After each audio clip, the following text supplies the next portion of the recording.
The Duke of Thornfield spent his life building an empire for the crown, pledging his heart to duty above all else, until her smile stopped him in his tracks. A single glance from a woman with no title, no wealth, and nothing but a warmth that melted his iron resolve. Now, standing on the edge of everything he's worked for, he must choose: remain bound by duty, or risk it all for the one thing he never knew he needed.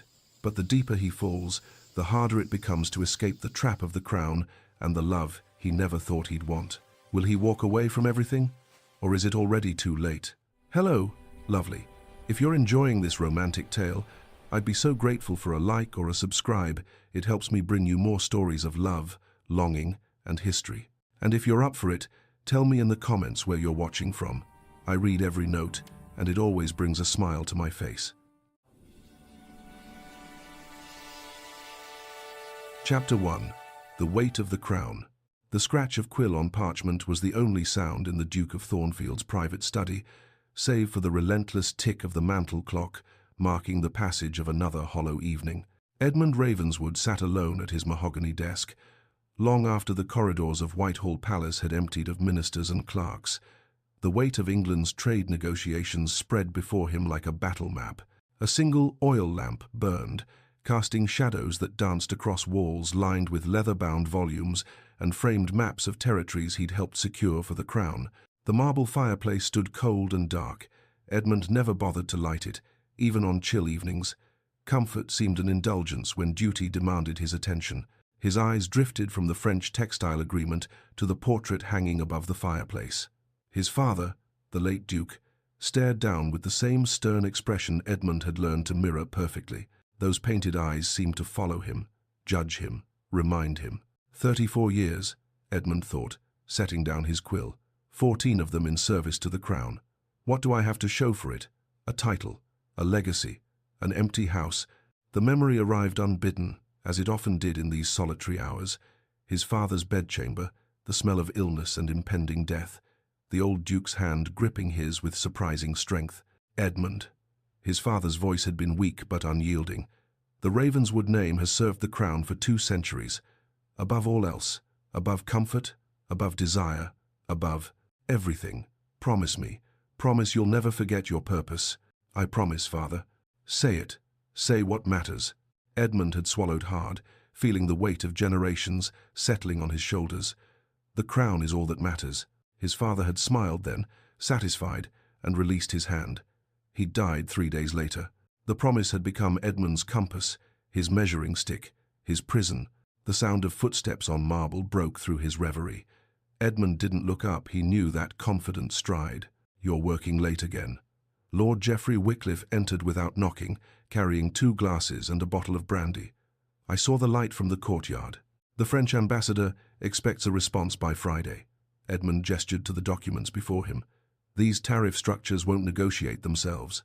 Geoffrey set a glass before him and poured with practiced ease. They also won't vanish if you sleep occasionally. He settled into the leather chair across from the desk, studying his friend with concern. Though, I suppose congratulations are in order. Your trade proposal passed unanimously today. Not unanimously. Edmund accepted the brandy, allowing himself a rare moment of satisfaction. Lord Pemberton voted against it, naturally. Pemberton votes against anything you propose. His jealousy is becoming tiresome. Geoffrey swirled his glass. Did you see his face when the final count was announced? Edmund had seen it. The memory surfaced with uncomfortable clarity, Pemberton's expression, as he'd approached Edmund after the session, all false courtesy and barely concealed venom. Enjoy your victory, Ravenswood, Pemberton had said, his smile tight. The king's favor is a fickle thing. One day you're indispensable. The next, he'd shrugged elegantly. Well, fortunes change. Edmund had dismissed him with cool politeness, as he always did. Pemberton was a minor irritation, nothing more. Pemberton is harmless, Edmund said now, taking a sip of brandy. The burn was welcome. All ambition, no substance. Geoffrey's expression suggested disagreement. Ambitious men are never harmless when they feel overlooked. He's been gathering supporters, Edmund, quietly, but deliberately. Then let him gather. Edmund set down his glass. I serve the king. My position is secure. Is it duty that makes you so confident, or exhaustion that makes you careless? Geoffrey leaned forward.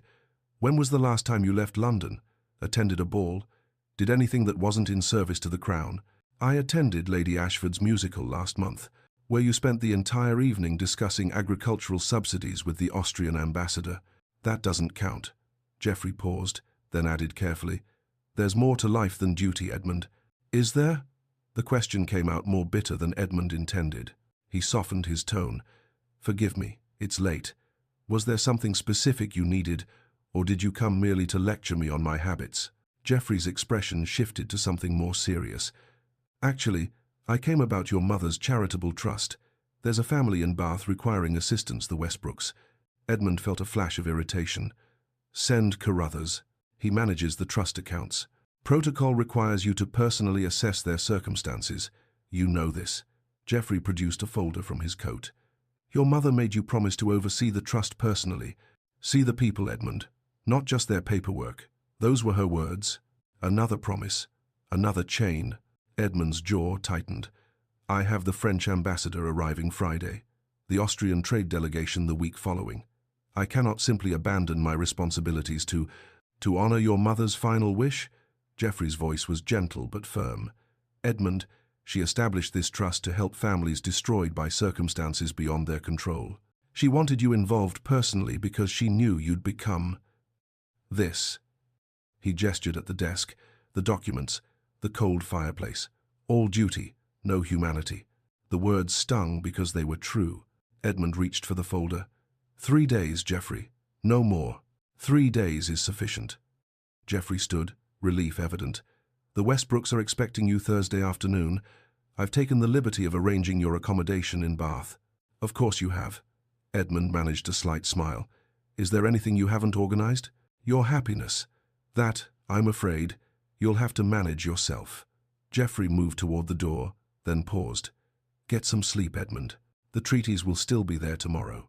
After Geoffrey's footsteps faded, Edmund opened the Westbrook file with the mechanical efficiency of someone accustomed to processing information quickly. His eyes scanned the contents with practiced detachment. Mr. Henry Westbrook, deceased 8 months, gambling debts exceeding £3,000, estate in ruin, assets seized, widow, Margaret Westbrook, age 52, poor health, daughter, Lady Amelia Westbrook, 27, unmarried, managing household affairs, 2 sons, Thomas and William Westbrook, ages 14 and 12, currently enrolled at Ashford Grammar School. Edmund's eyebrows rose slightly at the last detail. Ashford Grammar was not inexpensive, yet the family was destitute. He read further. Note, tuition maintained through Lady Amelia's personal efforts. Application for trust assistance submitted with detailed repayment proposal. Lady Amelia has requested no charity, only temporary assistance with clear terms for gradual reimbursement. Unusual. Most beneficiaries approached the trust with desperate pleas and empty promises. This woman, Lady Amelia, had submitted what amounted to a business proposal. Edmund set the page aside, intending to return to his treatise, but his eyes caught on a single line in the property assessment.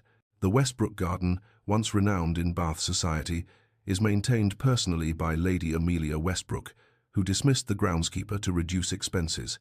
She tends the roses daily in memorial to her late father. Something about that detail lodged in his mind.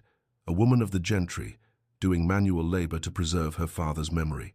There was something both foolish and touching about it. Sentiment over practicality, devotion over dignity. Edmund shook his head. Sentiment was irrelevant. This was a straightforward case. Assess needs, allocate funds, establish repayment structure, assign oversight. He could accomplish it in an afternoon and return to work that actually mattered. He closed the file and turned back to his treatise, but the words blurred before him. The clock ticked relentlessly. The oil lamp flickered, casting shadows that seemed to grow longer, darker. Edmund looked around his study, his sanctuary, his prison. Maps of Europe covered one wall, marking territories and trade routes. Shelves of legal texts and historical volumes lined another.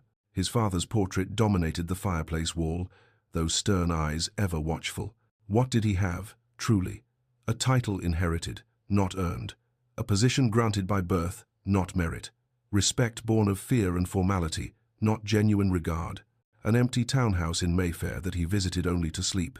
No wife, no children, no warmth. Only duty.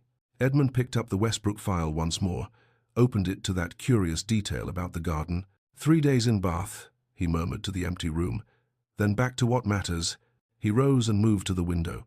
Beyond the glass, London sprawled in darkness, fog rolling through streets lit by gas lamps that flickered like dying stars. Somewhere out there, people were living, loving, laughing, feeling things beyond obligation and responsibility. Edmund pressed his palm against the cold glass. This is enough, he told himself, as he had countless times before. This is purpose. This is meaning. This is what Father wanted, what Mother expected, what the Ravenswood name demands. But standing alone in his study, surrounded by the evidence of his achievements and the emptiness of his life, Edmund Ravenswood wondered, just for a moment, if duty was truly all that mattered. The clock struck midnight. In 3 days, he would travel to Bath to assess a destitute family's circumstances. He would meet a widow and her daughter, review their finances, make his determination, and return to London. It would be routine, efficient, forgettable. Edmund had no way of knowing that in a small garden in Bath, a woman with chestnut hair and hazel eyes was tending roses under the stars, believing herself alone and unremarkable. He had no way of knowing that her smile would soon make him question everything he'd ever been taught about duty, legacy, and the meaning of a life well lived. For now, he simply closed the file, extinguished the lamp, and left his study, walking through silent corridors toward an empty house, carrying the weight of the crown like a man who'd forgotten what it felt like to stand up straight. Chapter 2. The Woman in the Garden. The ducal carriage rolled through Bath's elegant streets as morning sunlight gilded the honey-colored stone buildings that gave the city its distinctive glow. Edmund watched through the window as they passed the Roman baths, catching the faint, sulphurous smell that always hung over this part of town, a reminder of the ancient waters that had drawn the fashionable and infirm here for centuries. His carriage, gleaming black lacquer bearing the Ravenswood crest in gold, seemed almost vulgar against Bath's genteel modesty. Where London was all grandeur and power, Bath maintained a quieter dignity, faded elegance, clinging to former glory. They turned onto Royal Crescent, then into the less fashionable streets beyond, finally stopping before a narrow townhouse on a respectable but declining street. Edmund studied the building with the practiced eye of someone accustomed to assessing value. The address was proper enough, but the structure showed unmistakable signs of financial strain. Paint peeling from window frames, one shutter hanging slightly askew, the iron gate touched with rust at its hinges. Yet someone had tried. Window boxes overflowed with geraniums and trailing ivy. The front steps were scrubbed clean, and the brass door knocker, though aged, gleamed with recent polishing. Pride maintaining dignity despite poverty. Edmund recognized it because he'd seen it in his mother during her final illness, refusing to acknowledge pain, insisting on proper dress even when bedridden. There was something both admirable and heartbreaking in such determination. His coachman opened the door and handed him down. Edmund straightened his coat, adjusted his cravat, and assumed the bearing expected of a duke, shoulders back, expression neutral, every inch the aristocrat assessing a supplicant. Before he could approach the door, it opened. An elderly butler stood in the doorway, his face creased with nervous anxiety. "Your Grace." The man executed a proper bow, though his movements suggested arthritis. "We, Lady Westbrook, wasn't expecting you until this afternoon." Edmund noted the butler's livery, spotless but frayed at the cuffs, brass buttons polished to brilliance but clearly old. The man's shoes were worn thin at the soles, yet meticulously maintained. Another example of dignity preserved through sheer determination. "I prefer to manage my schedule efficiently," Edmund replied with characteristic impatience. "I trust this doesn't present an insurmountable difficulty." "Of course not, Your Grace. If you'll wait in the morning room, I'll inform Lady Westbrook of your arrival." The butler Davies, according to the file, stepped aside with practiced deference. "May I offer you tea while you wait?" "That won't be necessary." Davies led him through a narrow entrance hall where faded portraits of Westbrook ancestors gazed down with expressions of former prosperity. The morning room was small but maintained with obvious care. Wallpaper that had once been expensive now showed age around the edges. Furniture that was quality but worn. Fresh roses in a chipped porcelain vase.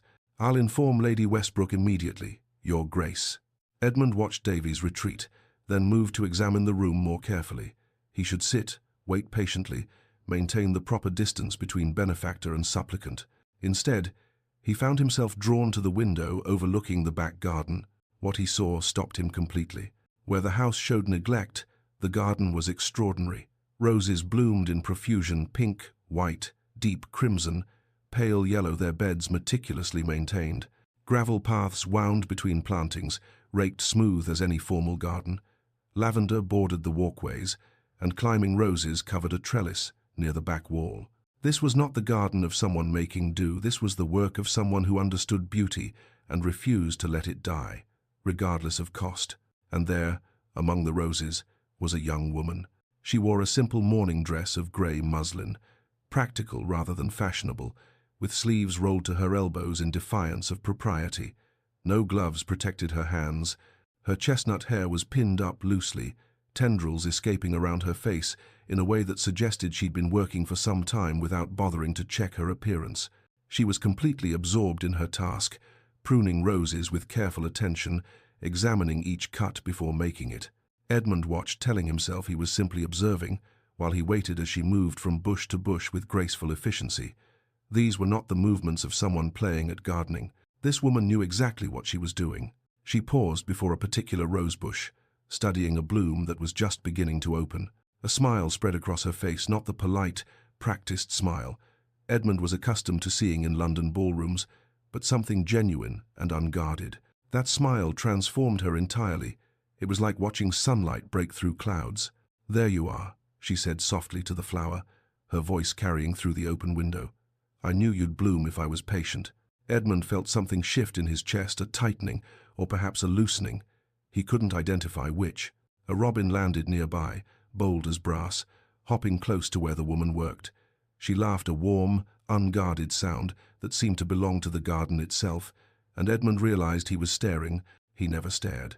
Staring suggested interest, and interest suggested vulnerability, and vulnerability was something Edmund Ravenswood had trained himself to avoid.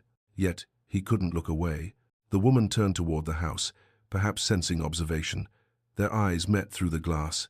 Hazel eyes, he noted, intelligent and direct, with none of the calculated coyness he'd come to expect from young women of the ton. Her smile faltered in surprise. She clearly hadn't expected anyone at the window. For a long moment they simply looked at each other, Edmund frozen in place, the woman with her pruning shears still raised. Then she offered a small, questioning smile and a slight nod. Not a curtsy, she didn't know who he was, just simple acknowledgement of his presence. Edmund found himself nodding back before he could think better of it. The moment shattered when Davies returned. "Your Grace, Lady Westbrook will receive you shortly, and Lady Amelia is just coming in from the garden." Edmund turned from the window, composing his features into their usual neutrality. "Thank you, Davies. Lady Amelia." So that was her name. The daughter. The woman who maintained her father's garden and kept her brothers in school despite having no money. The woman who had requested assistance, not charity. He felt unsettled, which was unusual. Edmund prided himself on maintaining equilibrium in all situations. Footsteps approached quick, light, and the door opened. Lady Amelia entered in a rush, slightly breathless, clearly having hurried to make herself presentable. She'd removed the gardening apron and attempted to smooth her hair, but there was still a smudge of soil on her wrist that she'd missed. Her dress was simple, unfashionable by London standards, but clean and well-maintained. Her curtsy was proper but not obsequious. "Your Grace, forgive me, I wasn't expecting you until this afternoon. I arrived early," Edmund replied, noting that her voice matched what he'd heard through the window, warm, unaffected. "I hope I haven't inconvenienced you." A hint of amusement touched her eyes. "Not at all, Your Grace, though you've caught me rather literally dirty-handed."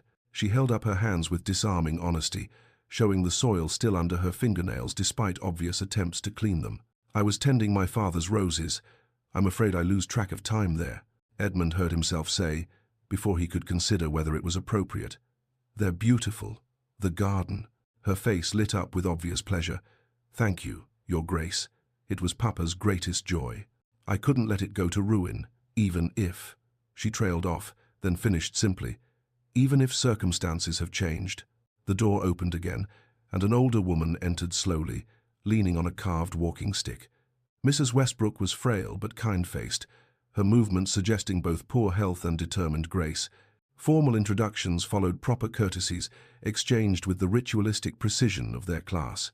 They arranged themselves in the sitting area, the ladies on a worn settee, Edmund in a wing chair that had probably been expensive 30 years ago. Edmund launched into his prepared speech with characteristic efficiency, outlining the trust's provisions, the funding available, the terms and conditions. He'd given variations of this speech dozens of times. It was straightforward, businesslike, designed to establish clear parameters while maintaining appropriate distance. Mrs. Westbrook's response was predictably effusive. "Your Grace, you cannot know what this means to us. Your mother's generosity, and yours in continuing her work. Forgive me, Your Grace." Lady Amelia's voice was gentle but firm as she interrupted her mother. "May I ask a few questions about the terms?" Edmund paused, surprised. "Of course." She leaned forward slightly, her expression serious. "What are the repayment expectations? How is the funding structured? What oversight will be required? And are there conditions regarding how the funds may be used?" Edmund found himself actually engaged rather than merely performing duty. Most beneficiaries accepted gratefully and asked no questions. This woman was assessing the arrangement like a business transaction, which was refreshing. "You seem to have concerns about accepting assistance, Lady Amelia." She met his eyes steadily. "Not concerns, Your Grace.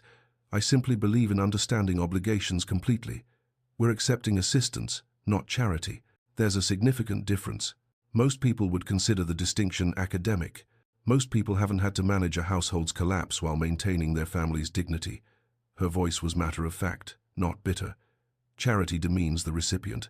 Fair assistance, with clear terms and mutual respect, preserves self-respect. I prefer the latter. The conversation shifted then, becoming something other than the formal transaction Edmund had anticipated. They discussed fund management, repayment schedules, sustainable solutions. Mrs. Westbrook sat quietly, watching with growing interest as her daughter held her own with the Duke. Edmund found himself explaining more than necessary, engaging rather than dictating.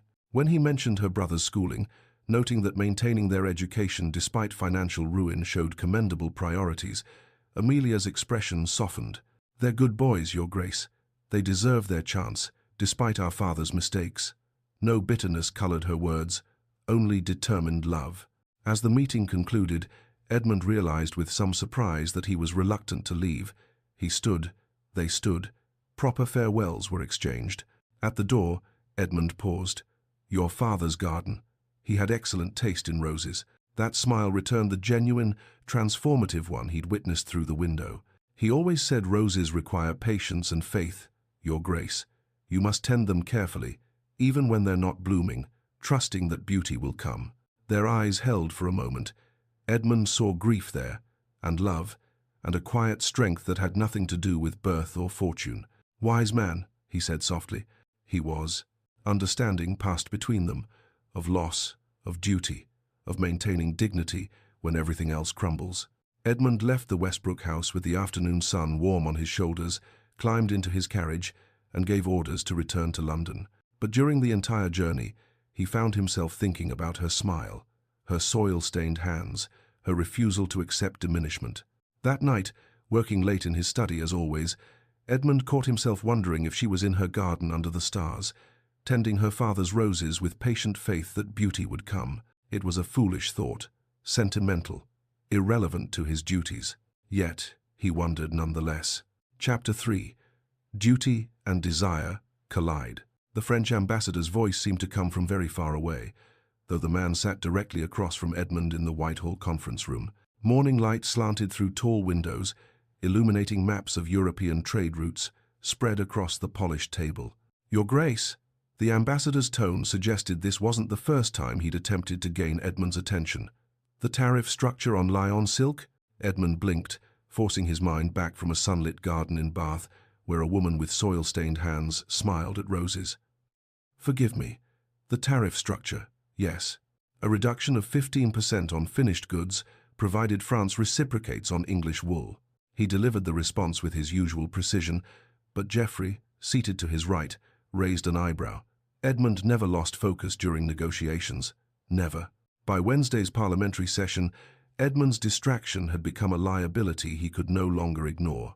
Lord Pemberton droned on about agricultural subsidies, a topic that normally would have Edmund taking detailed notes, preparing counter-arguments. Instead, He found his pen motionless on the page as Amelia's words echoed in his mind. Roses require patience and faith. Some among us, Pemberton's voice cut through Edmund's reverie, seem distracted by matters beyond their station. Edmund's head snapped up. Pemberton was looking directly at him, a thin smile playing at his lips. The chamber had gone quiet. Several members turned to gauge Edmund's reaction. Edmund met Pemberton's gaze with cold composure. If Lord Pemberton has concerns about the agricultural proposal, perhaps he should address them directly, rather than through innuendo. Pemberton's smile widened. No concerns, Your Grace. Merely an observation. But the damage was done.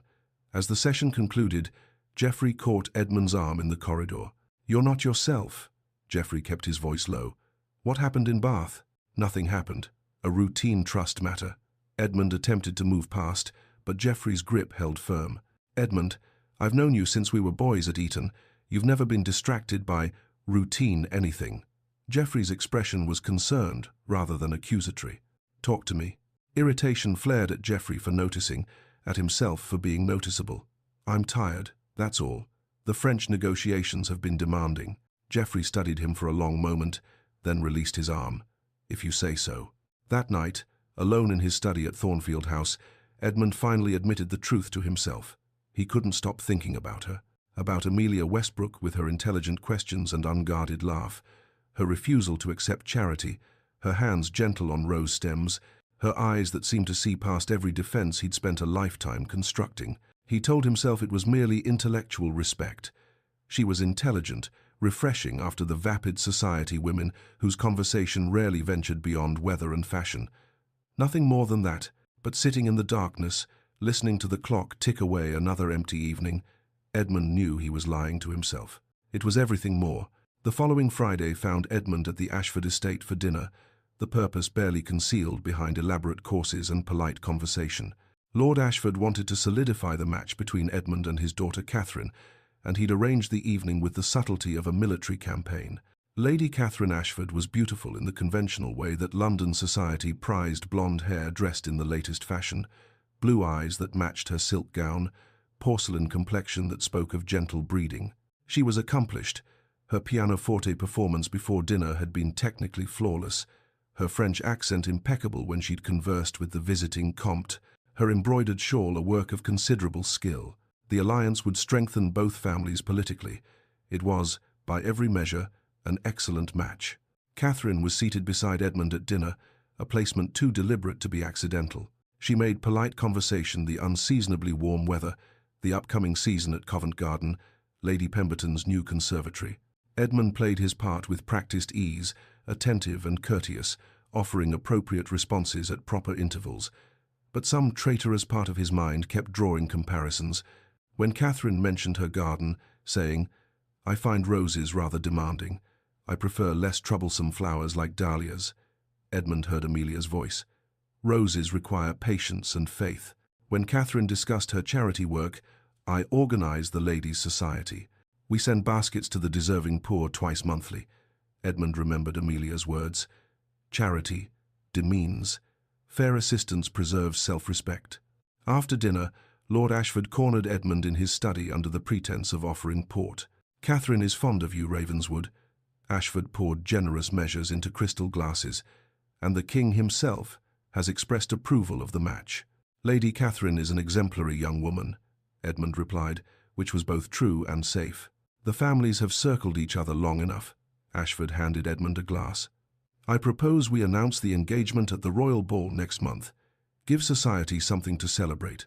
Edmund should have agreed immediately. The match was advantageous, appropriate, expected. Every rational consideration supported it. Instead, he heard himself say, I would prefer to wait until after the summer recess, Lord Ashford. Ashford's eyebrows rose. Is there some impediment? Merely a preference for proper timing. It was a delay, nothing more. But it was the first time Edmund had ever delayed duty for reasons he couldn't quite articulate. As Edmund prepared to leave, Catherine walked him to his carriage, propriety maintained by staying within view of the house, but beyond hearing of the other guests. You're hesitating, she observed. That's not like you, Your Grace. Edmund turned to her, startled by her directness. I'm not hesitating, merely being deliberate. Catherine studied him with disconcerting perception. I want you to know I understand this is a political match. I don't expect love, but I do expect honesty. You'll have my honesty, Lady Catherine. Then be honest with yourself first, Your Grace, before you make promises you may regret." She smiled, but there was sadness in it. "Whatever or whoever has you hesitating deserves your consideration. Don't dismiss it merely because it's inconvenient to duty." She knew. Somehow, she knew his heart wasn't in this arrangement. Geoffrey was waiting at Thornfield House when Edmund returned, sitting in the darkened study, as if he had every right to be there. "How was the evening?" Geoffrey asked without preamble. "Productive." "When's the engagement to be announced?" "After summer recess." "So, you're delaying?" Geoffrey leaned forward, his expression serious. "You're going back to Bath, aren't you?" Edmund didn't answer, but they both knew the truth. 3 days later, Edmund discovered a discrepancy in the trust disbursement paperwork. Lady Amelia's signature was required on certain documents, an oversight that demanded immediate correction. There was no discrepancy. Edmund had created one. He told himself it was merely thoroughness as he prepared for the journey. The Ravenswood Trust must be properly administered. Personal feelings were irrelevant. This was about duty, about honoring his mother's legacy, about ensuring proper documentation. He almost believed his own lies. Rather than taking his carriage, Edmund rode his own horse faster, more private, less formal. The summer countryside unfolded before him, fields golden with early wheat, hedgerows heavy with wild roses, the Avon Valley green and lush. He rehearsed what he would say. "Lady Amelia, protocol requires your signature on these amended documents." Professional, distant, appropriate, but his heart beat faster as Bath spires came into view. Davies answered the door, surprise evident on his lined face. "Your Grace, we weren't expecting. I apologize for the intrusion." Edmund held up the carefully prepared documents. "A matter of paperwork requires Lady Amelia's attention. I happened to be passing through Bath and thought to deliver them personally." A flimsy excuse, and Davies' expression suggested he recognized it as such. "Lady Amelia is in the garden, Your Grace. Shall I fetch her to the morning room?" Edmund's response came too quickly. "No need. I'll speak with her there, if that's appropriate." Davies' knowing look suggested he understood far more than Edmund wished. "Of course, Your Grace." Through the morning room, as before. The garden was awash in afternoon sunlight, the air heavy with the scent of roses at their peak. Amelia stood among them, cutting blooms for the house, a wide-brimmed hat shading her face. She wore an apron over her simple dress, and she was humming a folk melody, simple and sweet. Edmund stood in the doorway, stealing this unguarded moment, watching her move from bush to bush with unconscious grace. She examined each bloom before cutting, as selective with flowers as she'd been with words during their first meeting. "Lady Amelia." She turned, and her face transformed, surprise melting into pleasure. "Your Grace, I didn't expect." She set down her shears, removing her gardening gloves. "Is something wrong with the trust?" Edmund held up the papers. "A signature is required. I apologize for disturbing you." Her lips curved in a knowing smile. "You could have sent these by post." "Court." Edmund felt heat rise to his face, an unfamiliar sensation. "I preferred to deliver them personally, to ensure clarity." "I see." Her amusement was gentle, not mocking. "Would you like to see what I've done with the roses since you were here? You seemed interested last time." Edmund should decline, have her sign the papers, leave immediately. Instead, he said, "I would, very much." They walked the garden paths together, Amelia pointing out new blooms, explaining her father's careful planning, early varieties giving way to mid-season, then late bloomers ensuring color from May through October. "This is Papa's favorite," she said, stopping before a particularly lovely pink rose. "Heritage. He planted it the year I was born." She touched the petals gently. He said it would outlast him, and he was right. The conversation drifted beyond flowers to family, loss, the weight of expectations. Amelia spoke of her father's death with honest grief but no self-pity. He made terrible mistakes. The gambling, the debts, they destroyed everything he'd built. She met Edmund's eyes. "But he loved us. That doesn't excuse what he did, but it makes it comprehensible. He was human, flawed. He tried to be perfect and failed spectacularly." Edmund found himself speaking more honestly than he had with anyone in years. "My father never made mistakes, or if he did, he'd never admit it. He was perfectly dutiful, perfectly composed, perfect." That sounds exhausting. The simple observation struck deep. It was. And you're trying to be just as perfect. It wasn't a question, it was understanding. It's what's expected, Edmund said quietly. Amelia stopped walking, turning to face him fully. Expected by whom? Your father is gone. The king has many capable advisers. Who are you trying to please, your grace? The question pierced through every defense. Edmund had no answer, because he'd never asked himself the question. It must be lonely, Amelia said, her voice gentle, living only for others' expectations, never for your own. Duty isn't lonely. It's purposeful. Duty and purpose aren't the same thing. She gestured to the garden around them. One is about obligation, doing what you must. The other is about meaning, doing what matters. Papa taught me that. This garden was his duty to maintain, but it was also his purpose, his joy. When he lost sight of the difference, he lost himself. They had stopped beside a bench beneath a cherry tree, dappled sunlight playing across the worn wood. The garden was fragrant and alive. Everything Edmund's carefully ordered life in London was not. What if I don't know the difference anymore? The admission cost him. Then perhaps it's time to learn. They sat, propriety forgotten, and talked. About politics she was surprisingly well informed, reading the papers her mother saved, despite the cost. About literature they both loved Wordsworth's celebration of nature over artifice.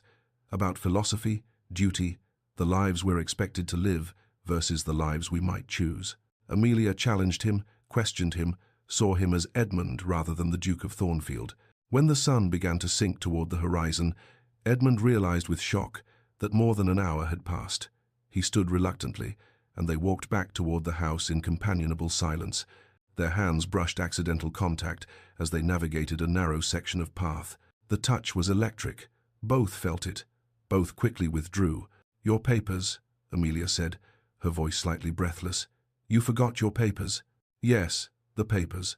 Edmund had completely forgotten his manufactured excuse. She signed them quickly in the morning room, her handwriting elegant and sure. When she handed them back, their fingers touched again in the transfer, and Edmund felt that same jolt of connection. "Lady Amelia, What could he say? What should he say? "Safe travels, your grace." But her eyes held more than the formal words conveyed. Edmund rode back to London in turmoil, his horse sensing his mood and tossing its head nervously. The summer evening was beautiful, the kind of pastoral perfection that poets celebrated, but Edmund barely noticed. He was more unsettled now than before, because now he knew with certainty this wasn't mere intellectual respect or idle attraction. This was something far more dangerous. This was the thing his father had warned against, the thing duty demanded he resist, the thing that could destroy everything he'd built. And God help him, he didn't care. Chapter 4. The Ball. The Royal Ball at St. James's Palace was London's social event of the season, and it showed in every excessive detail. Crystal chandeliers blazed with 1,000 candles, their light reflecting off gold leaf that covered the ceiling in elaborate patterns. An orchestra filled the gallery, their music weaving through conversations of hundreds of aristocrats dressed in their finest silks and satins. The air was thick with competing perfumes and colognes, the rustle of expensive fabric, the glitter of jewels at every throat and wrist. Edmund arrived in full ducal regalia, formal coat bearing the Ravenswood crest, ceremonial sword at his hip, orders and decorations spanning his chest. He looked every inch the Duke. Powerful, untouchable, perfect. Inside, he was suffocating. Geoffrey intercepted him at the entrance, his expression concerned. "The king expects you to open the Dancing with Lady Catherine." "Of course." Edmund's voice was steady, betraying nothing. "And Lord Ashford is expecting an announcement tonight." Geoffrey paused. "Edmund." "Geoffrey, I know." "Do you?" "Because running from decisions won't make them disappear. You must choose. Tonight." Before Edmund could respond, a commanding voice called out, "Ravenswood, come, walk with me." His Majesty King William IV was elderly but sharp-eyed, his posture still regal despite his 70 years. Edmund bowed and fell into step beside him as they circled the ballroom's perimeter, the king waving graciously to guests who bowed and curtsied as they passed. "I hear congratulations may be in order soon," the king said, his tone casual but his gaze penetrating. "Lady Catherine is a fine match, accomplished, connected, beautiful. Your Majesty is gracious." The king stopped walking, turning to face Edmund directly. "You don't seem pleased, my boy. Cold feet? Not at all, your majesty. Merely thoughtful. The king's eyes narrowed with shrewd perception. In my experience, a man who's thoughtful about marriage is thinking about someone else. The observation struck home. Edmund struggled to maintain his composure. The king's expression softened. Duty is important, Edmund. God knows I've sacrificed for it my entire life. But so is happiness. Consider both before you make promises you can't unmake. Across the ballroom, Lord Pemberton observed the exchange with Lord Hartley at his side. Ravenswood looks troubled, Pemberton murmured. Interesting. Hartley smiled thinly. The golden boy finally showing cracks? Perhaps. And when men crack, opportunities arise. Pemberton's eyes glittered with calculation. Watch him carefully tonight. Document everything. Edmund was engaged in polite discussion with the French ambassador about textile imports when time stopped. She entered on Lady Clara Blackwood's arm, and Edmund's carefully prepared remarks about tariff structures dissolved into meaningless noise. Amelia wore a gown of deep sapphire blue silk, clearly loaned by Clara, slightly too ornate for someone of her circumstances, but breathtaking nonetheless. Her chestnut hair was arranged elegantly, a simple strand of pearls at her throat that Edmund suspected had been her mother's. But it wasn't the finery that stopped his heart. It was her overwhelmed by the splendor around her, clearly out of place among London's elite, yet trying to be brave. Clara chatted excitedly beside her, pointing out various notables, guiding her through the crowd. Amelia's eyes were wide as she took in the chandeliers, the orchestra, the sea of aristocrats. Then Clara whispered something probably outrageous, knowing Lady Blackwood and Amelia laughed. That laugh, that genuine, unguarded smile. Your Grace, the French ambassador's voice seemed to come from another world. Your thoughts on the textile agreement? Forgive me. What? Edmund wasn't listening. He was staring, all pretense of diplomatic engagement abandoned. Geoffrey, standing nearby, followed his gaze and cursed softly under his breath. Who is that young woman? The king had materialized beside Edmund, his question deceptively casual. The one with Lady Blackwood? Edmund's throat tightened. Lady Amelia Westbrook, Your Majesty, a beneficiary of my mother's charitable trust. The king studied Edmund's face for a long moment, then looked back at Amelia. I see. Pretty girl. Yes. You're staring, Edmund. Edmund forced himself to look away. My apologies, Your Majesty. But the king was smiling, knowing, thoughtful, perhaps even sympathetic. Lady Catherine appeared at Edmund's elbow, her expression carefully neutral. She'd been watching him all evening, and she saw exactly where his attention had gone. Who is she? Catherine's voice was quiet, meant only for Edmund. Lady Catherine. The woman you can't stop looking at. Who is she? Edmund struggled for words. No one. That is, a family the trust is helping. Catherine's laugh was soft and sad. You're a terrible liar, Your Grace. I didn't think you capable of it. She touched his arm briefly. Go, greet your guests. I'll wait. It was permission, and perhaps a test of what he would choose. Edmund made his way through the crowd, telling himself it was merely social protocol to greet all guests. He was lying to himself, and he knew it. He needed to reach Amelia. Clara spotted him approaching and grinned with wicked delight. Your Grace, what a delightful surprise. May I introduce my dear friend, Lady Amelia Westbrook. Millie, this is the Duke of Thornfield. Formal introductions followed. Amelia's curtsy was proper, graceful despite her obvious nervousness. But when she rose, their eyes met, and Edmund saw surprise, pleasure, confusion, and fear all at once. Lady Amelia, I didn't expect to see you in London, Lady Clara insisted. Amelia's voice was steadier than her hands, which she clasped together tightly. I tried to protest, but she's remarkably determined. I absolutely am, Clara interjected cheerfully. Now, Your Grace, surely protocol demands you dance with new arrivals. It would be terribly rude not to. She was maneuvering shamelessly, and Edmund should decline. Catherine was waiting. The king was watching. This was dangerous. Instead, he heard himself say, Lady Amelia, would you honor me? Amelia hesitated. She shouldn't accept. This was improper. Everyone would notice.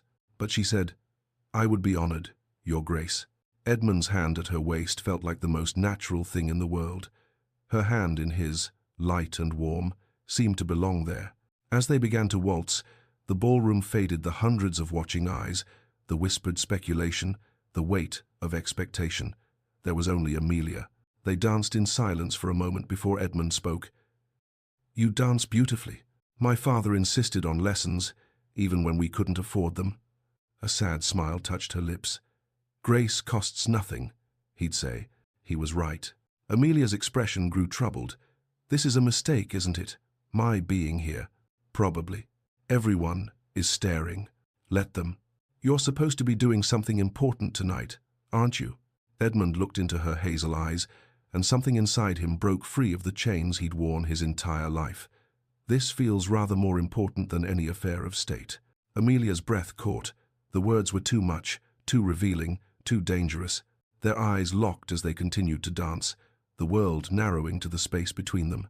"Amelia, Lady Amelia," she corrected softly, but her eyes were warm, belying the formality. "Amelia, I can't stop thinking about our conversation in the garden." "Neither can I." The admission was barely a whisper. The confession hung between them, dangerous, true, irreversible. The music ended too soon. Edmund had to release her, step back, resume propriety. But as he bowed over her hand, he whispered, "Meet me in the garden, please." Amelia should refuse, should return to Clara, make excuses, leave immediately. Instead, she gave the smallest nod. 20 minutes later, Edmund stood in the palace gardens, night air cool on his heated skin. Jasmine bloomed along the walls, fountains played their eternal music, and moonlight painted gravel paths silver. Distant orchestra music drifted from the ballroom, muted and dreamlike. He'd done his duty, first danced stiffly with Catherine, who'd said nothing but whose eyes held understanding and sadness, spoken distractedly with the king, made mechanical pleasantries with various nobles. Now he waited in a secluded corner near the rose garden, heart pounding. What was he doing? This was madness. Footsteps on gravel announced her arrival. Amelia emerged from the shadows, Clara's shawl wrapped around her shoulders against the night air. They stared at each other. "I shouldn't be here," Amelia said. "I know. This is dangerous for you. I've heard the whispers tonight. You're expected to announce an engagement to Lady Catherine." "Yes." "Then why did you ask me here?" Edmund stepped closer, feeling decades of careful control crumbling. "Because I had to." His voice dropped. "Since Bath, I've thought of nothing but you, your smile, your words, the way you see through all my carefully constructed defenses." Tears formed in Amelia's eyes. "Edmund, Your Grace," he corrected automatically, but without conviction. "Your Grace, you have duties, a position, a legacy to uphold. I'm no one. You're everything." The words escaped before he could stop them. Silence fell, profound and charged with possibility. "You don't mean that. You're caught up in—" "Don't tell me what I mean." Edmund's voice carried decades of suppressed feeling. "For 34 years, I've done nothing but duty. Duty to my father, to the crown, to the Ravenswood name. And what has it brought me? An empty house, an empty life, an empty heart." His voice broke slightly. Until your garden, until I understood what I've been missing. This will destroy you, your position, your family's legacy. Is that enough? To live only for duty? You asked me that once." Amelia's voice was barely audible. "Is it?" "No. God help me, it's not." He reached for her hand. She let him take it. "Tell me you don't feel this," Edmund said desperately. "Tell me I'm alone in this madness, and I'll walk away. I'll marry Catherine. I'll be the perfect duke. But you must tell me the truth." Amelia was crying now. "I can't. You can't tell me, or you can't tell me the truth. I can't lie to you." The admission was confession and surrender both. Edmund pulled her closer, their faces inches apart. The kiss was inevitable, desperate, searching, world-altering. Amelia responded, all her reservations melting in the face of feeling too powerful to deny. When they broke apart, both were shaking. "What have we done?" Amelia whispered. "I don't know, but I don't regret it. You will, when you lose everything. Without you, I have nothing worth keeping." They kissed again, longer, deeper, a promise neither should make. As they walked back toward the ballroom, forced apart by propriety's demands, Edmund composed himself at the terrace doors, while Amelia slipped inside ahead of him. "Edmund." Geoffrey stepped from behind a column, his expression grave. "I saw you. So did Pemberton." Edmund's blood ran cold. "Geoffrey, don't make excuses. I warned you." "I don't care." "You should." Pemberton has been looking for any weakness, and you just handed him everything he needs. Then so be it. Think, Edmund, your position, your family's name, the king's trust. All of it means nothing if I'm not alive. Geoffrey stared at his friend. You're not thinking clearly. For the first time in my life, I'm thinking perfectly clearly. They faced each other, friend against friend, loyalty against wisdom. Geoffrey's voice dropped. She'll be destroyed too. Have you thought of that? Edmund hadn't. The realization struck like a physical blow. Whatever you're planning, Geoffrey said quietly, be careful. Pemberton is dangerous.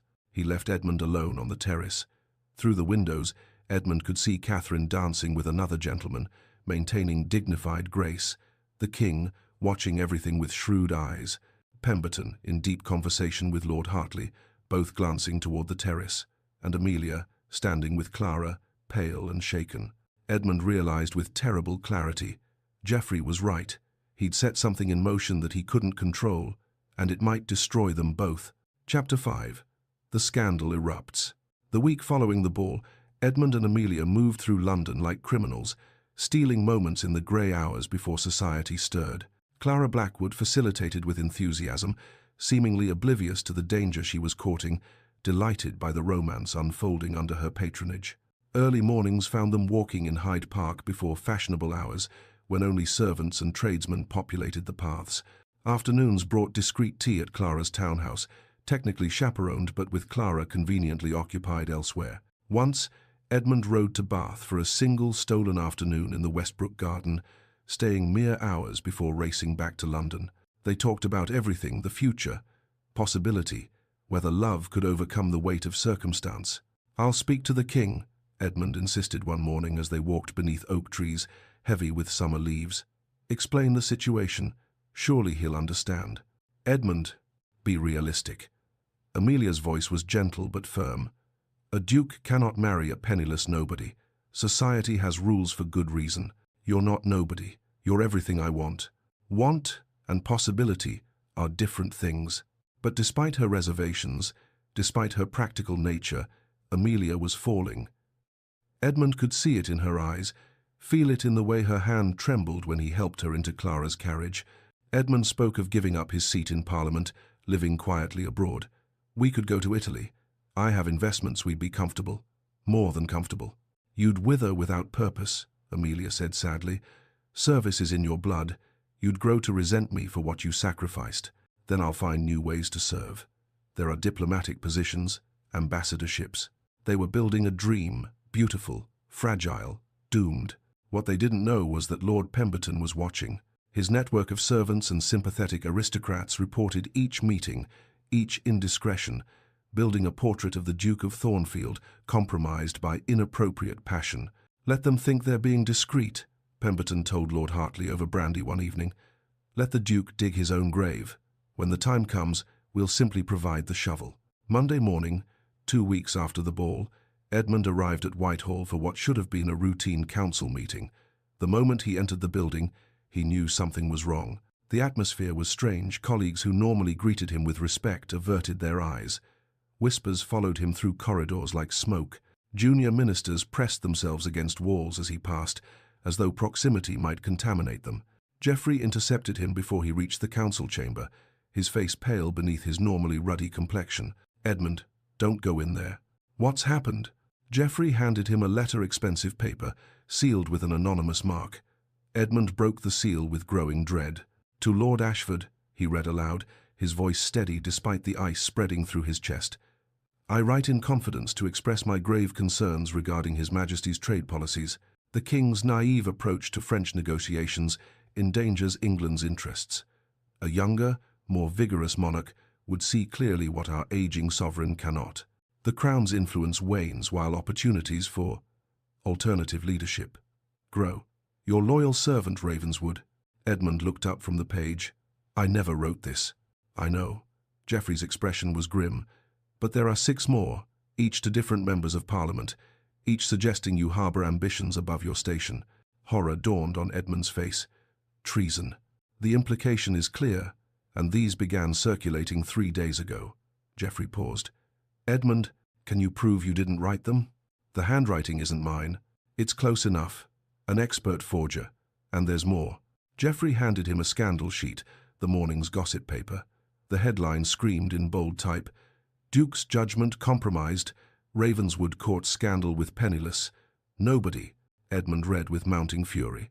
The article detailed his attentions to an unsuitable woman of no consequence, suggested his reckless infatuation had clouded his judgment, connected the treasonous letters to erratic behavior, and questioned whether the king could trust a man enslaved by passion. They'd weaponized Amelia. His love for her had become evidence of instability. "The council is meeting now to discuss your loyalty," Geoffrey said quietly. "The king demanded it." Edmund straightened his shoulders, feeling the weight of his family's 200-year legacy pressing down. "Then I'll face them." The council chamber felt like a courtroom. 30 members of parliament, the king's closest advisers, sat in judgment. The king himself presided from the head of the table, his expression unreadable. Pemberton sat among the accusers, his face carefully neutral, but Edmund caught the glitter of satisfaction in his eyes. The Lord Chancellor spoke first. "Your Grace, grave accusations have been levelled. Anonymous letters bearing your signature." "Which I did not write," Edmund interrupted, suggesting treasonous sentiments regarding His Majesty. "Forgeries, designed to discredit me."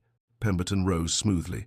"A convenient claim, Ravenswood, yet your behavior lately has been unusual. Explain yourself. Secret meetings, frequent absences from London, distraction during critical sessions." Pemberton's voice dripped false concern. "And your association with a certain young woman of questionable connections." The words were poison, carefully calibrated to sound like legitimate worry rather than attack. "My private life is my concern," Edmund said coldly. "Not when it affects your judgment, not when England's interests hang in the balance." Lord Ashford stood abruptly, his face flushed with anger and betrayal. "You were to marry my daughter. Instead, you insult her by pursuing a nobody. Lady Amelia Westbrook is a distraction, a weakness." Ashford's voice rose. "And these letters suggest that weakness has led to something far worse." The chamber erupted in argument. Some defended Edmund, his years of service, his loyalty beyond question. Others pointed to the timing, his recent behavior, the undeniable evidence of distraction. Geoffrey stood, commanding attention. "I have examined the letters. The handwriting, while similar, is not His Grace's. I believe they are sophisticated forgeries." "Or Lord Wycliffe is protecting his friend," Pemberton suggested smoothly. "I am protecting truth." But even Geoffrey's support wasn't enough. The doubt had been planted, and it spread like poison through the room. The king raised his hand. Silence fell instantly. "This council is adjourned. Lord Ravenswood, you will remain." The chamber emptied slowly, members filing out with backward glances at Edmund standing alone before the throne. When the last had departed and the door closed with finality, the king spoke. "Are you a traitor, Edmund?" "Never, Your Majesty, on my life and honor." The king's expression softened slightly. "I believe you. These letters reek of conspiracy. Someone seeks to destroy you." Relief flooded through Edmund. "Thank you, Your Majesty. But belief is not enough." The king's voice hardened. "I must have proof, and you must demonstrate your loyalty beyond doubt." Edmund's relief curdled into dread. "How, Your Majesty?" "Marry Lady Catherine Ashford, immediately. Sever all connection with the Westbrook girl. Show Parliament that your judgment is sound, your priorities clear." Edmund felt the trap close around him like iron. "Your Majesty, it's not a request, Edmund. It's a command. The wedding will occur within the fortnight. And if I refuse?" The king's expression filled with genuine sadness. "Then I cannot protect you. The accusations will proceed. At best, you'll be ruined, stripped of title, lands, position. At worst," he paused, "treason carries a death sentence." Edmund stood frozen, feeling the weight of centuries of duty crushing down on him. Choose Amelia and face ruin, or worse, the gallows. Choose Catherine and safety, but lose everything that made life worth living. The trap was complete. After Edmund left the palace devastated, trapped, barely maintaining his composure, Geoffrey began investigating in earnest. He visited paper merchants throughout London, tracing the expensive stock used for the forged letters. He consulted the handwriting expert who'd examined the documents. "Excellent forgery," the man confirmed. "Deliberate, practiced. This was not amateur work." Geoffrey interviewed clerks and servants, searching for anyone who might have seen something. Finally, he found a lead. Lord Pemberton's secretary had purchased similar paper stock 3 weeks ago, just after the royal ball. Geoffrey now had suspicions, but not proof, and Edmund didn't have time. The king had commanded a wedding within the fortnight. 2 weeks to save his friend from either a loveless marriage or a traitor's death. Geoffrey stared at his notes in the lamplight, feeling the weight of impossible odds, and began planning how to prove what he knew in his bones to be true. Pemberton had manufactured this entire conspiracy, but would he find proof in time? Chapter 6. The Sacrifice. 3 days after the parliamentary inquiry, Amelia knelt in her garden, tending the roses that had become both comfort and torment. Every bloom reminded her of Edmund, his surprise when he'd first seen the garden, the way he'd listened when she'd spoken of patience and faith, the look in his grey eyes when he'd told her she was everything. But everything had changed. Edmund hadn't written, hadn't visited. She told herself he was busy, that Parliament demanded his attention, that nothing was wrong. She was lying to herself, and she knew it. The sound of a carriage arriving at speed made her look up. Clara burst through the garden gate, her face grave, newspapers clutched in her hands. "Millie, oh Millie, I'm so sorry."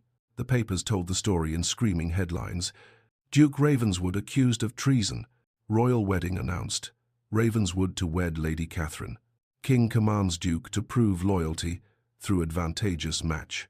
And worst of all, Westbrook girl, named as Duke's folly, unsuitable woman, blamed for Duke's lapse in judgment. Amelia's hands shook as she read. The articles were vicious, particularly about her.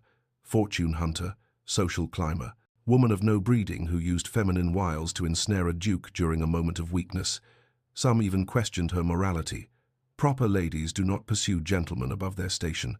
"They're destroying him because of me," Amelia whispered. "It's not your fault." Clara gripped her arm. "Someone is orchestrating this. It's too coordinated, too vicious. It doesn't matter whose fault it is." Amelia's voice was hollow. "He's facing treason charges, and I'm the evidence they're using to prove his judgment is compromised." Mrs. Westbrook appeared in the garden doorway, having read over their shoulders. Tears streamed down her face. "My dear child, you must end this." "Mama, I know you care for him, but if you truly care, you'll let him go. Let him save himself." Her mother's voice broke. "This is destroying him, and it will destroy you both if you don't act." Amelia looked at the newspapers again, at Edmund's name dragged through scandal, at the accusations of treason that could see him hanged. Her mother was right. Edmund would sacrifice everything for her, his position, his legacy, possibly his life, unless she stopped him. That same afternoon in London, Edmund worked frantically in his study at Thornfield House. Maps covered his desk routes to Scotland, then across the Channel to France or Italy. Documents detailing the liquidation of assets, the conversion of property holdings into portable wealth. He was planning to run, to take Amelia and disappear. They would marry at Gretna Green, then sail for the continent, start a new life where the king's reach couldn't follow, where scandal couldn't touch them. Geoffrey entered without knocking, a privilege of their long friendship. He saw the maps and cursed. "Edmund, no, I won't marry Catherine. I won't abandon Amelia. You'll be a fugitive, wanted for treason." Edmund's laugh was harsh. "Better a fugitive with Amelia than a duke in a prison of duty. And what of her?" Geoffrey's voice was gentle but insistent. "She'll be branded a criminal's wife. Hunted, scorned. Every door in Europe will close to her. Is that the life you want for the woman you love?" Edmund faltered. He hadn't thought that through. In his desperation to be with Amelia, he hadn't considered that his choice would destroy her as completely as it would destroy him. "You're not thinking clearly," Geoffrey said. "Love has blinded you to consequences. Then I'll be blind. I can't lose her, Geoffrey." "You may have to, for her sake, if not your own." Edmund refused to hear it. He gathered the maps, stuffing them into his saddlebag. "I'm leaving tonight, riding to Bath to get Amelia. We'll be gone before anyone can stop us." Geoffrey watched his friend prepare to throw away everything, helpless to prevent the catastrophe unfolding. Evening found Edmund at the Westbrook door, his horse lathered with exhaustion. He'd ridden like a madman, desperate, wild-eyed, beyond reason. Davies opened the door, alarm clear on his face. "Your Grace, I must see Lady Amelia, immediately." "Your Grace, perhaps tomorrow would be more appropriate." Edmund pushed past him with unprecedented rudeness. He found Amelia in the parlour with her mother, both women rising in startlement, at his disheveled appearance. "Amelia, pack what you need. We're leaving." "Edmund, what?" "Tonight, now." He was manic with desperation. "I won't marry Catherine. I won't leave you. We'll go to Scotland tonight, marry by week's end, then sail for France or Italy. I have money, we'll be comfortable. We'll be together." He poured out his plan with barely a breath between words. "None of the rest matters. Not the title, not the position. Only you." Amelia listened, her heart breaking with every word, because she'd already decided what she must do. "Edmund, stop. We don't have time. Stop, please. Sit down." Something in her voice, final, resolved, glacially cold, made him obey. They sat, Edmund on the edge of the settee, Amelia in the chair across from him, distance between them like a chasm. Mrs. Westbrook quietly excused herself. This conversation must be private.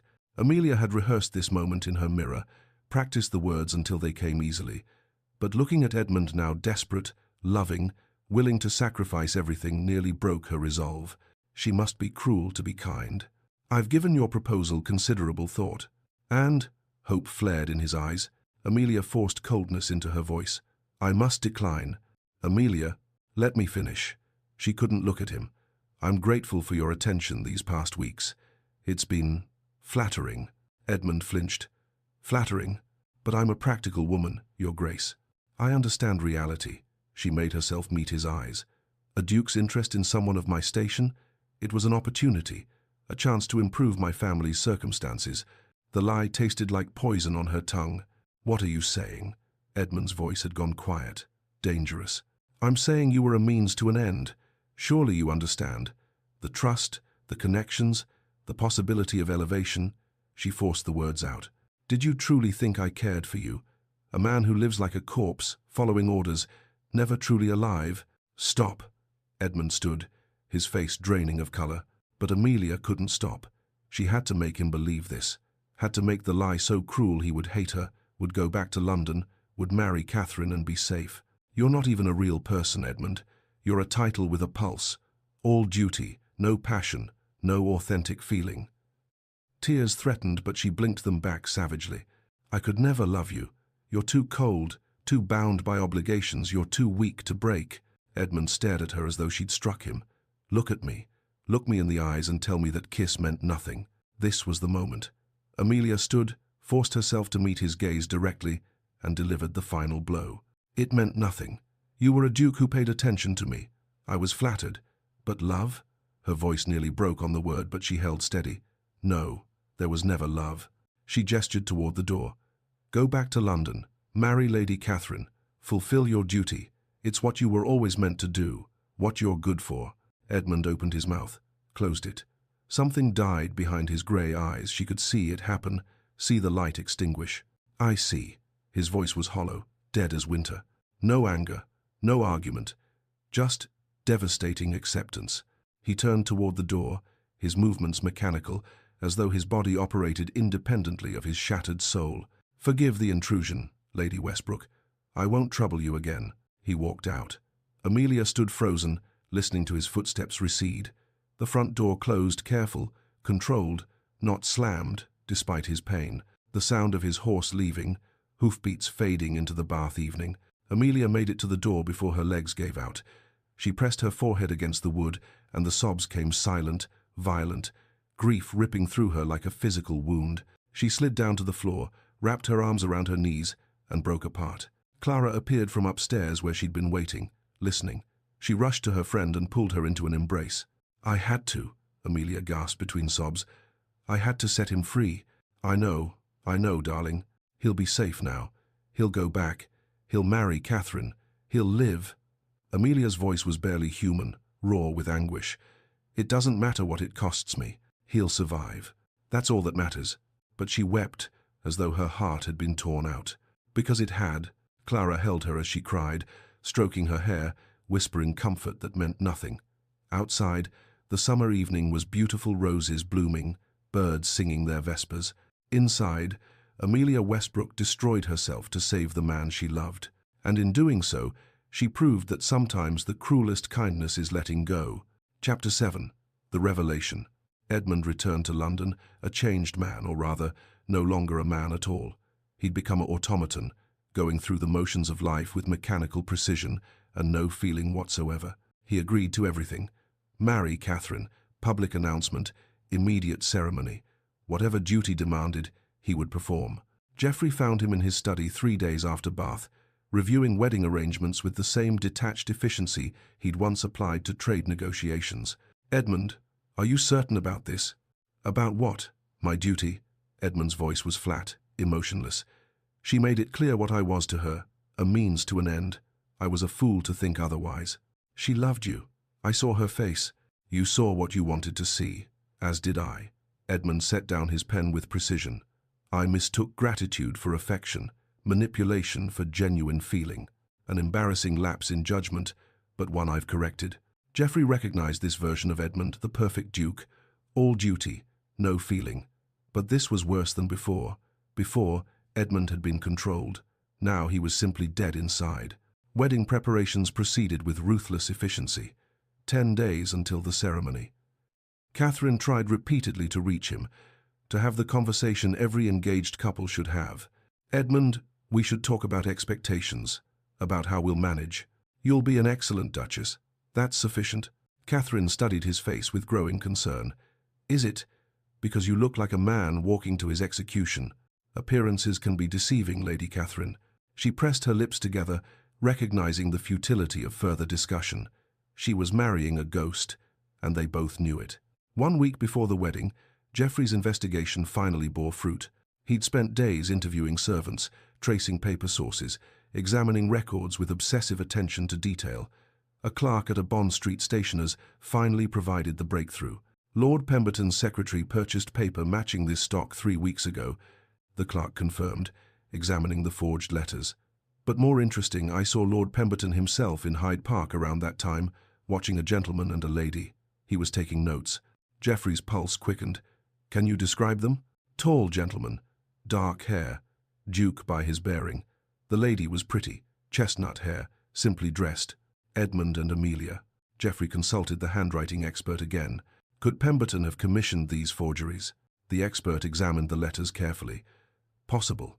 He'd need resources and connections to find a forger this skilled. But he has both. And the motive is obvious: remove Ravenswood, advance his own position. Geoffrey took his evidence directly to the king in a private audience. "Pemberton," the king's expression darkened. "I've had my suspicions about him for months. This confirms what I suspected. Your Majesty, Edmund is innocent. The letters were designed to destroy him. I know. But the proof came too late." The king gestured to the window overlooking the palace gardens. "The wedding is in 1 week. Parliament is satisfied. The scandal is dying. Pemberton will face justice, but the damage to Edmund is done." "But Edmund himself is dying, Your Majesty." Geoffrey's voice was urgent. "I've known him my entire life, and I've never seen him like this.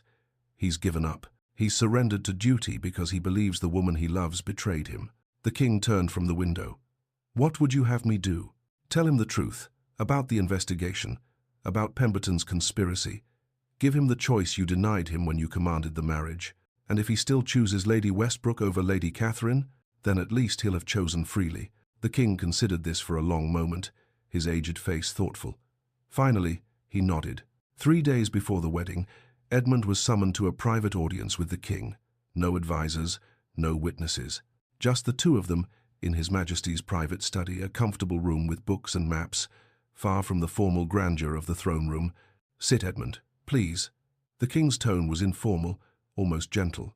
Edmund sat rigidly, awaiting whatever orders would come.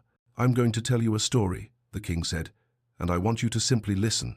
Edmund nodded, confused but obedient. 50 years ago I was a young man, second son, never expected to inherit." The king settled into his chair with a sigh. "I fell in love with a merchant's daughter, Elizabeth. She was brilliant, kind, saw me as William, not as a prince." Edmund listened, something stirring in his chest despite the numbness. "We planned to marry quietly, live away from court. We'd have a simple life, a real life." The king's voice grew heavy with old grief.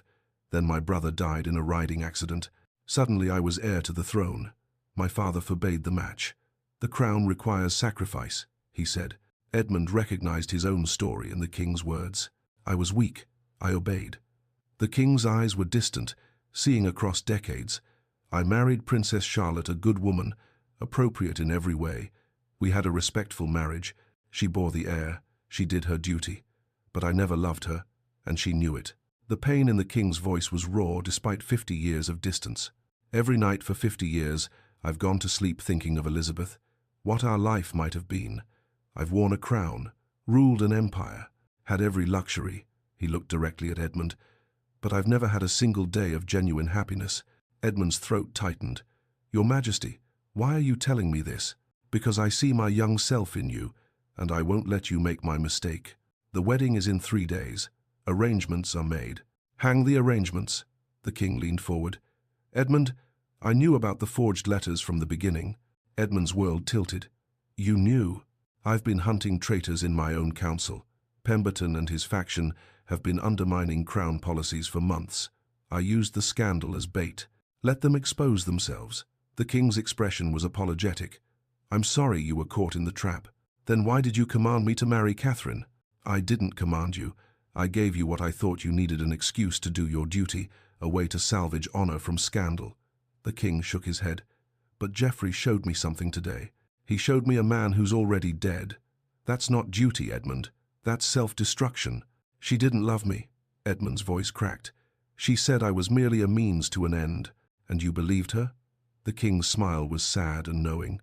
A woman willing to destroy her own happiness to save you from ruin. That sounds like love to me. The kind of love I lost. The kind of love you're about to throw away. The words struck Edmund like a physical blow. I'm giving you something I never had, the king continued. A choice. He outlined the paths clearly.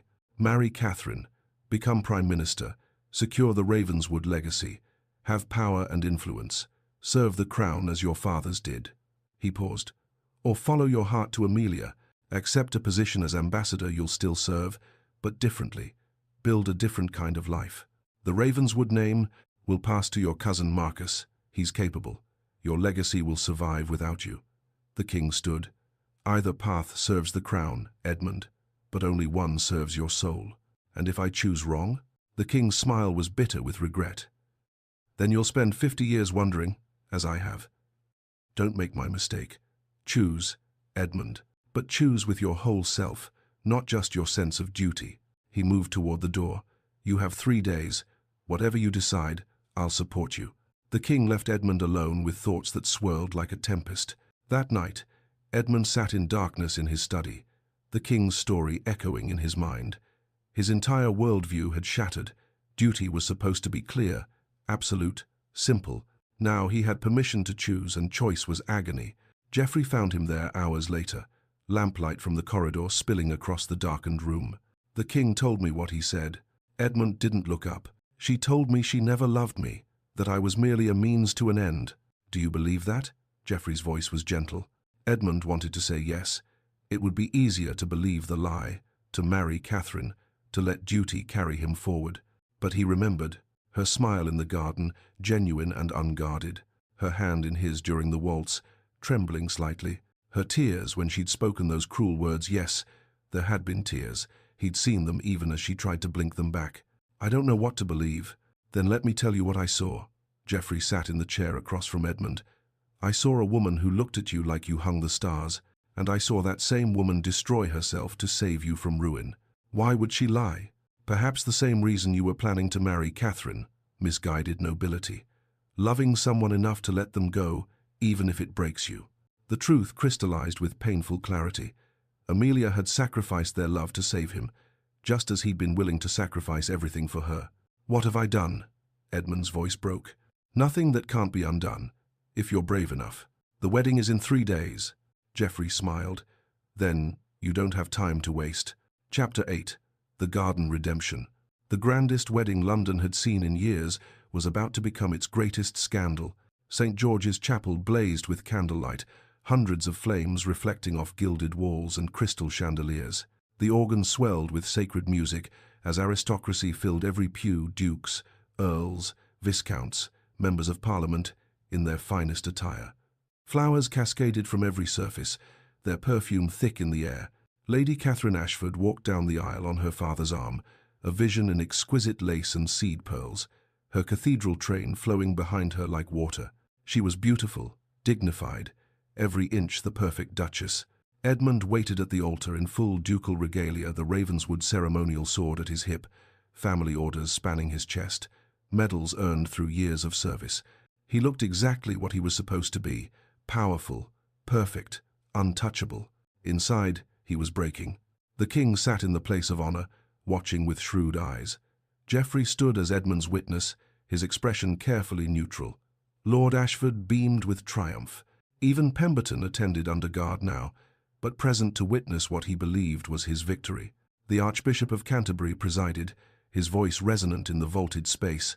As Catherine reached the altar, she whispered so only Edmund could hear, "You don't have to do this." Edmund met her eyes. "Forgive me." Understanding dawned on her face, followed by something that looked almost like relief. "Dearly beloved," the Archbishop began, "we are gathered here in the sight of God and in the face of this congregation to join together this man and this woman in holy matrimony." Edmund's mind filled with competing voices. His father, the Ravenswood name, serves the crown above all else. His own declaration to Parliament, "The crown is all that matters." But then Amelia's voice, clear as morning, "Is duty enough? To live only for duty? If any person here present knows of any lawful impediment why these two may not be joined in marriage, let them speak now, or forever hold their peace." The pause stretched. Edmund's hand trembled. He looked at Catherine, and in her eyes saw understanding, permission, even relief. "Choose freely," she whispered. "I'll be fine." Her grace gave him courage. "Then we shall proceed," the Archbishop continued. "Edmund Ravenswood, Duke of Thornfield, will you take this woman?" "I cannot." Edmund's voice carried clearly through the chapel. Gasps rippled through the congregation like wind through wheat. "What?" Lord Ashford surged to his feet. Edmund turned to the Archbishop. "Forgive me, Your Grace. I cannot take these vows." He faced Catherine, speaking directly to her, his voice gentle. "Lady Catherine, you deserve more than I can give you. You deserve someone whose whole heart is yours. Mine is not. It never was. And you knew it." Catherine's composure never wavered. "I did. You'll make someone an extraordinary wife. But that someone is not me." She pressed his hand briefly. "Go, be happy." Edmund turned to face the hundreds of shocked faces filling the chapel. He removed his ducal ring, the symbol of 2 centuries of Ravenswood legacy, and placed it on the altar. "I have spent my entire life believing that duty was the highest calling," his voice carried to every corner, "that personal desires were irrelevant to legacy and service. But I've learned something these past months. A life lived without love is not service, it is imprisonment. A man who cannot be authentic cannot truly serve." "This is outrageous." Lord Ashford's face had gone purple. Edmund continued as though uninterrupted. "I will not marry Lady Catherine. I will not pretend my heart is whole when it's broken. I will not live the lie my father lived, and his father before him." He met the king's eyes. "Your Majesty, I am grateful for your wisdom. You gave me a choice. I'm making it." The king nodded approval and respect in that single gesture. "I resign my position on the council. I surrender my seat in Parliament. I step down from all crown appointments." Scandalized whispers erupted, but Edmund raised his voice over them.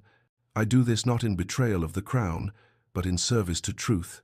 He descended from the altar and walked down the aisle. Past Pemberton, whose smug expression had dissolved into confusion. Past Lord Ashford, apoplectic with rage. Past hundreds of aristocrats whose world of rigid certainty he'd just shattered. Geoffrey joined him halfway down the aisle. "Need a witness?" "Always." They walked out of St. George's Chapel together, leaving chaos in their wake. But Edmund felt free for the first time in his life. Edmund and Geoffrey ran to the horses Edmund had prepared just in case. They mounted and rode at breakneck speed through London's waking streets, past startled pedestrians and merchants opening their shops. "What if I'm too late?" Edmund shouted over the thunder of hooves. "What if she's gone? What if she won't forgive me for believing her lie?" "She'll forgive you," Geoffrey urged his horse faster. "The question is whether you'll forgive yourself for almost letting her go." Dawn broke as they reached Bath, the honey-coloured stone buildings glowing in early light. Edmund had never felt more alive, more terrified. Amelia stood in her garden at dawn, wearing travelling clothes, a simple dress, cloak, bonnet already tied. A small trunk sat by the gate. This was the day she would leave Bath forever. Start over somewhere Edmund had never been. Clara stood with her, helping prepare, though her face was streaked with tears. "Are you certain about this?" "I can't stay," Amelia's voice broke. "Every street reminds me of him, every garden, every—" She couldn't finish. Clara embraced her. "He's marrying Catherine today. I know. It's what I wanted. He'll be safe. He'll live the life he was meant for." But even as she said it, her heart was shattering. The sound of hoofbeats, fast, desperate, made them both look up. A rider thundered up the street, not stopping at the front door but jumping the garden gate in a move that would scandalize Bath for months. It was Edmund, disheveled, exhausted, still in his wedding clothes, but without his ring. "Edmund?" Amelia's voice was barely a whisper. He dismounted, stumbling slightly, and walked toward her. "Don't leave. What are you doing here? Your wedding." There was no wedding. Amelia's breath caught. "What?" "I couldn't do it. I stood there before London's elite, the king himself, and I couldn't." "Edmund, you shouldn't have. You told me you never loved me." He fell to his knees in the wet grass, morning dew soaking his fine clothes. "All pride, all ducal bearing, abandoned. You told me I was merely a means to an end, that you could never love a man like me." Amelia was crying now. "Edmund, but your smile gave you away. Every time you looked at me, your smile told the truth." His voice broke. "You lied to save me. You destroyed yourself to set me free. You were facing ruin. I couldn't let you sacrifice everything. So you sacrificed yourself instead." He looked up at her, tears in his grey eyes. "I've given up the crown, the title, the position, everything I was raised to protect. Not because you asked me to, but because none of it means anything without you. But your legacy, your family. My legacy is what I do with my life, not what others expect of me. My family name will survive without me, but I won't survive without you." Amelia's resolve crumbled. She fell to her knees beside him in the grass. "I'm so sorry. I thought I was saving you." "You were. Just not the way you thought." He pulled her into his arms. "You saved me from a life that wasn't really living." Their kiss was desperate and healing, a promise made in morning light among the roses. When they broke apart, both were crying and laughing. "Well, it's about bloody time," Clara called from the doorway, beaming through her tears. Geoffrey rode up moments later, dismounting with a sealed letter bearing the royal crest. "The king asked me to deliver this personally." Edmund opened it, Amelia reading over his shoulder. "Edmund, your courage this morning gave me hope for England's future. A man who can be authentic in the face of convention is exactly who I need, representing my crown abroad. I offer you the position of ambassador to the court of France. You'll serve England, but on your own terms, with the woman you love. Choose wisely this time. Choose love. Your grateful sovereign, William." "He's giving you a way to serve and be free," Amelia said softly. "He's giving me what I already chose. You." Geoffrey cleared his throat. "The king also wants you to know Pemberton has been arrested for treason, forgery, and conspiracy. He won't trouble anyone again. And the king has officially cleared your name. A royal proclamation will be posted by week's end." "So you're not ruined?" Amelia asked. "I'm not, but I'd have been ruined with you, if necessary." 6 months later, Bath Abbey hosted a modest ceremony that had more love in it than 100 grand weddings. Mrs. Westbrook sat in the front pew, healthier now, smiling through happy tears. Clara wept openly, handkerchief pressed to her face. Geoffrey stood as best man. Amelia's brothers, home from school, watched with pride. Even Lady Catherine attended, looking genuinely pleased, having found her own happiness with a country gentleman who adored her. Edmund wore a simple suit. Amelia wore a beautiful gown made by Bath's finest seamstress. The ceremony was intimate, real, full of love. As they exchanged vows, Amelia whispered, "Are you certain? You've given up so much." Edmund took her hands, his eyes bright. "I gave up what I was told to want. I gained what I actually need. You taught me that the greatest duty isn't to a crown or a title. It's to become who you're meant to be." "And who are you meant to be?" "Yours, simply yours." They kissed as the bells of Bath Abbey rang out, celebrating not a duke's political marriage, but a man's choice to finally live. 1 year later, in the garden of the British Embassy residence in Paris, Edmund knelt in the soil beside Amelia, learning to tend the roses she'd planted. "Patience and faith, remember," she teased, showing him how to prune properly. He wore his shirt sleeves, dirt on his hands, laughing as he'd never laughed in London. The setting sun painted Paris gold beyond their garden walls. "Any regrets?" Amelia asked, watching him. Edmund pulled her into his arms. "Only that I didn't find you sooner." He turned her face to his. "The crown was my duty, but you, Amelia, are my life." She smiled, that genuine, transformative smile that had changed everything. "There it is," Edmund said softly, "the smile that made me question everything I thought I knew. And I'm grateful every day that I had the courage to follow where it led."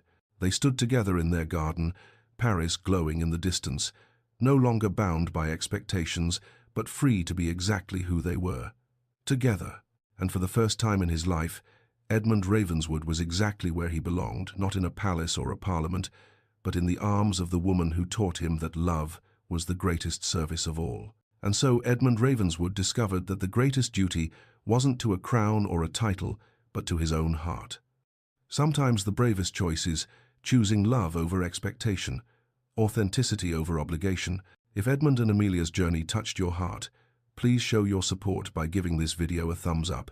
It helps other romance lovers discover these stories.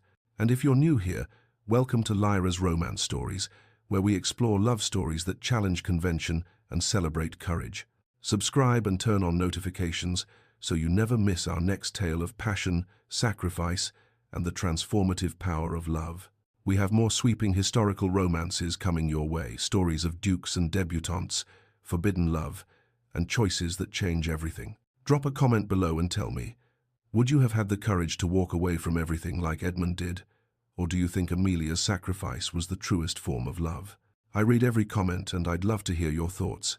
If you enjoyed this story, check out the playlist linked in the description for more Victorian romance tales.